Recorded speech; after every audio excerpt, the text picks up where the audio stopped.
5 minutes after Tyler Robinson was taken into custody for assassinating Charlie Kirk, his partner, Lance Twiggs, was gone.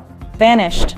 Lights left burning in the condo, mail piling up, his car abandoned with tools in the back seat, and since that day, no one has seen him alive. But what if this disappearance wasn't by choice? What if Twiggs was silenced?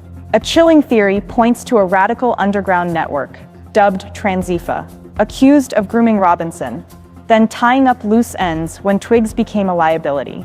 If true, it means Twiggs didn't just disappear, he was erased. This is the story the media won't touch, and it could change everything we think we know about the Kirk assassination. Before we break it all down, make sure you hit subscribe, tap like, and drop a comment below with your thoughts. Do you believe Twiggs is in hiding, or do you think he was silenced? To understand the theory, we need to revisit the night everything changed. Tyler Robinson, the young man accused of assassinating Charlie Kirk, wasn't living alone. He shared a condo in St. George, Utah with his partner, Lance Twiggs, a 22-year-old part-time plumber with family ties and a complicated personal life. Neighbors say the two kept mostly to themselves, but behind closed doors, this was the place Robinson returned to after the shooting. And this was the place where the trail of Lance Twiggs comes to an abrupt end. In the days after Robinson was identified, neighbors described unusual activity. Federal agents moved in. Twiggs was seen being escorted away for questioning. But when the dust settled, something strange happened. He never came back. Weeks passed. The condo remained frozen in time. Upstairs lights glared through the windows, day and night. Amazon packages stacked on the doorstep. Handwritten notes, some supportive, others hostile, taped to the door. The mailbox overflowed. And in the parking lot, Twiggs' beaten-up Infiniti sat in its space, work tools scattered in the back seat, fast food wrappers on the floorboard, the kind of details you'd expect if someone planned to return later that evening. Except Twiggs never did. To the neighbors, the sight became haunting. This wasn't just a quiet absence, it was a glaring question mark. Where did he go? Why hadn't his family stepped in to collect the car or turn off the lights? Why did it look as though life had been interrupted mid-sentence? The silence only deepened suspicions. Some residents told reporters they were glad he was gone. Others spoke more harshly, predicting he'd leave in a body bag if he dared to return. In a small community already shaken by the assassination, Twiggs had become a symbol of unwanted notoriety. And yet, authorities offered no explanation. There was no confirmation of an arrest, no announcement of protective custody, no clarification from the FBI, just a sudden vanishing act. Which brings us to the theory. If Twiggs didn't simply go into hiding, if he wasn't quietly sheltered by family money or federal protection, then maybe, just maybe, someone made sure he would never speak again. In online discussions surrounding Robinson's arrest, one name keeps surfacing: Antifa.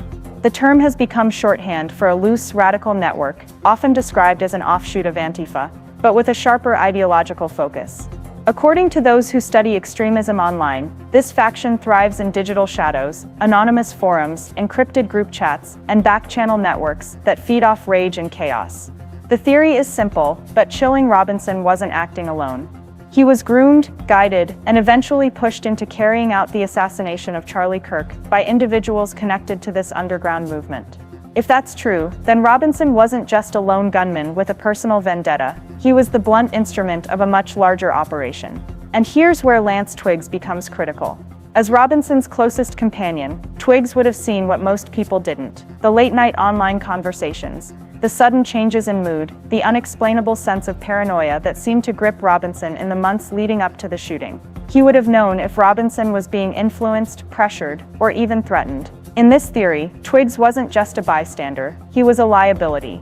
If Antifa exists in the way some describe, they couldn't afford someone like Lance Twiggs wandering free. He could talk. He could turn evidence. He could unravel connections that were never meant to see daylight. The logic is brutal, but efficient. Silence the one person who knows too much. And so Twiggs' disappearance begins to look less like a voluntary vanishing act, and more like the calculated erasure of a loose end. No farewell, no warning, just gone. To understand why Twiggs' disappearance has become the center of so much speculation, we have to look at who he was to Tyler Robinson, and what he may have known. Robinson wasn't isolated. He lived with Twiggs. He spoke to him daily. If Robinson was being courted by radical groups online, Twiggs would have noticed the late nights, the strange language, the coded references that suddenly became part of his vocabulary. He would have seen the shift in temperament, the secretive behavior, and perhaps even the planning stages of the attack. From the perspective of federal investigators, Twiggs was a goldmine of potential intelligence. He could provide context, timelines, and insight into whether Robinson had digital handlers or ideological pushers behind him. He could help trace communications back to real people. In a case as politically explosive as the assassination of Charlie Kirk, that information is priceless. But from the perspective of an underground group, if one truly exists, Twiggs posed the opposite value. He was a danger, a loose end dangling in the open, and loose ends can unravel entire networks. Think about it. Unlike Robinson, who was now locked up and isolated, Twiggs was still free. He had access to phones, to friends, to media, to law enforcement. He had a voice, and he had motive, not loyalty to a cause, but self-preservation. If pushed, he might have chosen to talk. The irony is almost cinematic. On one side, he was wanted for what he could reveal. On the other, he may have been targeted for the very same reason. Two forces, pulling in opposite directions, with Twiggs standing at the dangerous center. Which raises the most disturbing possibility of all. Was his disappearance orchestrated not by chance, not by panic, but by design? In theories surrounding organized silencing, there's a concept investigators sometimes call erasure. It doesn't mean someone simply vanishes. It means they are intentionally wiped from the story. Their absence is crafted to look like a disappearance, but every detail is part of a cover. In Twiggs' case, the signs fit uncomfortably well. The lights left burning in the condo, a perfect way to suggest he'd be back any moment. The abandoned car, tools tossed carelessly in the back seat, a frozen snapshot of interrupted routine. Even the overflowing mail and packages, subtle signals of a sudden departure, but one without closure. These details don't just paint a picture of neglect, they create a performance of absence. And that's the core of the erasure hypothesis. Someone wanted Twiggs gone, but not in a way that sparked immediate headlines. Not a body in the desert, not a staged suicide. Instead, a disappearance that could be explained away, debated endlessly, dismissed as a man fleeing scandal. Ambiguity, in this sense, is more powerful than certainty. It breeds confusion, speculation, and ultimately paralysis. In the erasure hypothesis, Twiggs didn't just walk away, he was removed, and the stage was carefully set to make it look like his choice. A light left on here, a car left idle there, all breadcrumbs that lead nowhere. And if that's true, then whoever engineered his disappearance knew exactly what they were doing. They didn't need to silence him publicly. They just needed to make sure he never spoke again, while leaving enough uncertainty to keep the public second-guessing.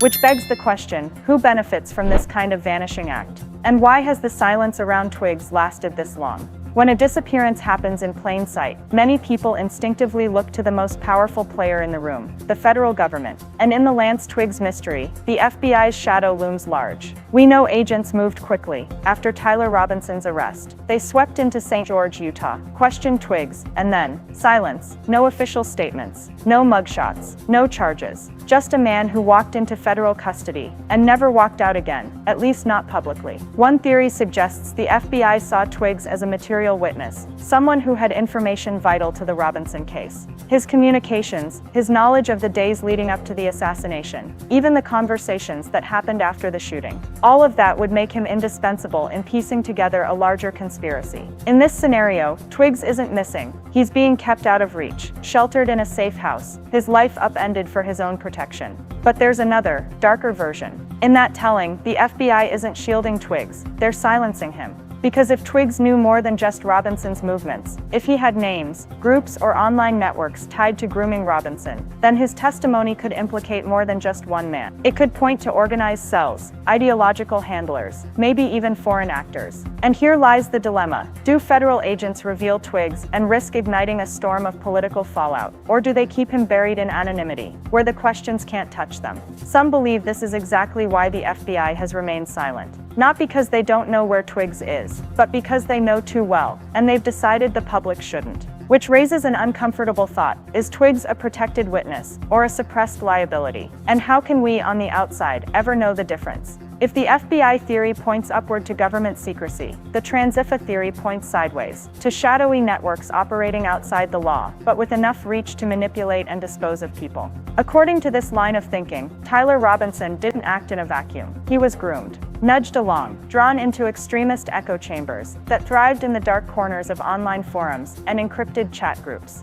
These weren't random communities of anger, they were targeted spaces, designed to shape unstable minds into weapons. Antifa, a name whispered in these theories, represents more than just a loose identity. It's painted as an ideological vanguard, radical, militant, and willing to do whatever it takes to protect its own. If they really were behind Robinson's path to the assassination, then Twiggs was more than just a bystander. He was a liability. A boyfriend who knew too much, a witness to late-night conversations, a recipient of panicked confessions in the hours after Kirk was killed. And in the ruthless calculus of extremism, liabilities don't get to walk away. They're silenced. Not with court dates or subpoenas, but with disappearance. Look again at the details. Neighbors warning Twiggs would leave in a body bag, packages piling up, a car that looks frozen in time. These aren't just coincidences. They align neatly with the kind of exit extremists would orchestrate, one that frightens the public, erases the witness, and leaves no evidence behind. In this telling, Twiggs wasn't scooped up by federal agents.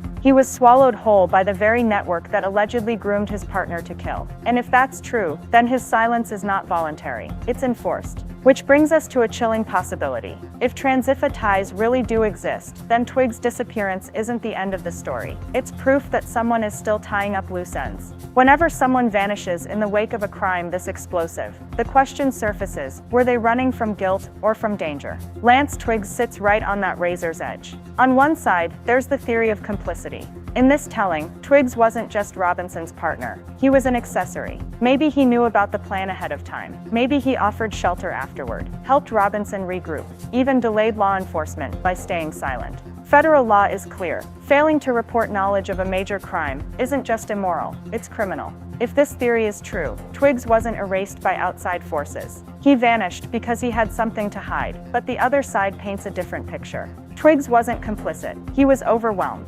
Imagine the shock of learning the person you share your life with just assassinated a nationally known figure. The panic, the disbelief, the crushing fear that every move you make will now be watched, judged, and maybe punished. In that scenario, Twiggs' disappearance wasn't about hiding guilt. It was about escaping a tidal wave of blame he couldn't control. Yet there's a middle ground that's harder to dismiss. Maybe Twiggs wasn't guilty of conspiracy, but he wasn't innocent of silence either. He may have known in those critical hours after the assassination, enough to alert someone, enough to stop the panic from spiraling, and he chose not to. That kind of silence blurs the line between bystander and accomplice. And it's exactly in this gray area that both law enforcement and extremist groups might find a reason to act. For the FBI, Twiggs becomes a witness of interest. For radical networks, he becomes a dangerous liability. For the public, he becomes a ghost, a name tied to a crime, but never allowed to tell his side of the story. Innocent, complicit, or something in between, the reality is the same. Twiggs had knowledge, and knowledge in a case like this is either currency or a death sentence. Silence is not just the absence of sound. In an investigation, silence is data. It tells you what's being hidden, what's being controlled, and sometimes, who's pulling the strings. And in the case of Lance Twiggs, the silence is deafening. Consider what we lose without answers. If Twiggs is alive, his testimony could reveal how Robinson moved from angry young man to political assassin. It could map the timeline, who Robinson spoke to, where he went, what was planned and what was improvised. If networks were involved, Twiggs would know. If Robinson acted alone, Twiggs could confirm that too. His words could give the public clarity. But his disappearance denies that clarity. It fractures the truth into competing narratives. FBI custody, extremist silencing, voluntary flight. Each version fills the vacuum with speculation. And the longer the silence lasts, the harder it becomes to separate fact from theory. And that uncertainty isn't harmless. It corrodes trust. In institutions, in neighbors, even in our own ability to make sense of events. The absence of Twiggs becomes a breeding ground for paranoia. And paranoia, left unchecked, fuels division. There's also the symbolic weight. The Kirk assassination wasn't just a crime, it was a political earthquake. And Twiggs, as Robinson's closest confidant, represents the missing puzzle piece that might explain why the quake happened at all. His silence doesn't just stall the investigation, it haunts it, which is why the question matters so much. Where is Lance Twiggs? Because until that silence is broken, we're left with shadows instead of answers. And in those shadows, theories multiply, accountability fades, and the truth slips further out of reach. In the end, the story of Lance Twiggs is less about what we know and more about what we don't. A car sits abandoned. Lights burn in an empty condo, packages pile up outside a door, no one answers. And somewhere in that silence lies the truth. Was Twiggs taken into protective custody, shielded from a world that would never forgive his connection to Tyler Robinson? Or was he silenced by the very networks accused of grooming Robinson in the first place, erased before he could expose them? Or perhaps, did he simply run, too terrified of the justice system to face what he knew, leaving everything behind in a desperate attempt to start over? Each theory carries its own weight. Each one changes how we understand the Kirk assassination. And each one keeps us circling back to the same haunting question: if Twiggs is alive, why hasn't he spoken? And if he isn't, who made sure of it? The silence around Lance Twiggs is not an accident. Whether by design, by fear, or by force, it tells us something powerful is at work. And until that silence is broken, we are left in the dark, wondering not just where Twiggs is, but what his absence means for the truth. Because sometimes, the loudest answer in a case like this is the one no one dares to give. And that's why I want to hear from you. Do you believe Twiggs is in hiding, silenced by extremists, or locked away under federal protection? Drop your thoughts in the comments below. Don't forget to like this video, subscribe to the channel, and hit the notification bell so you don't miss the next update as this mystery unfolds.